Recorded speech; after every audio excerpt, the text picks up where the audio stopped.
विधानसभा गृह रे आईन मंत्री 12 कोटी टंका व्याजाप्त बा नष्ट हो गला गोटे दिन रे खर्च पाखापाखी 70 लाख टंका।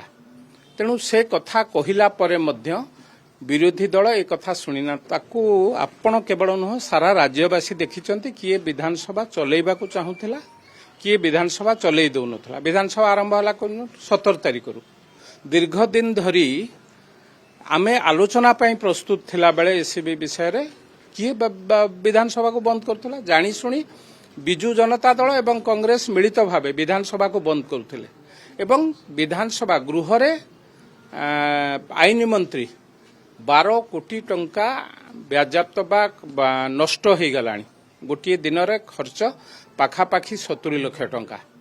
तेणु से कथा कहला परे मध्य विरोधी दल एक कथा शुणिना नथिले एवं ए कथा को लेकिन विभिन्न महल केतबेले राजरास्ता केतबेले धारणा दौथिले केतबेले गवर्नर को आमे तो सीधा सड़क प्रथम दिन रु कहतुलु ए विषय आलोचना हबार आवश्यक अछि। आलोचना माध्यम रे निर्यास बाहरी परिबो बा जहा जे कोनोसी कथा आलोचना माध्यम रे बाहरी परिबो।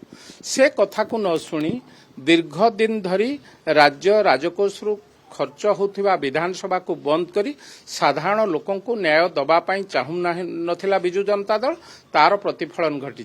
तेणु आज जो कथा बिजू जनता दल हो बा जातीय कांग्रेस हो जो कथा कहउचंती ताहा निश्चित भावे लोकहसार कथा। राज्यवासी दीर्घ 17 तारिख रु आज गत काली पर्यंत से कथा को सब देखुथिले।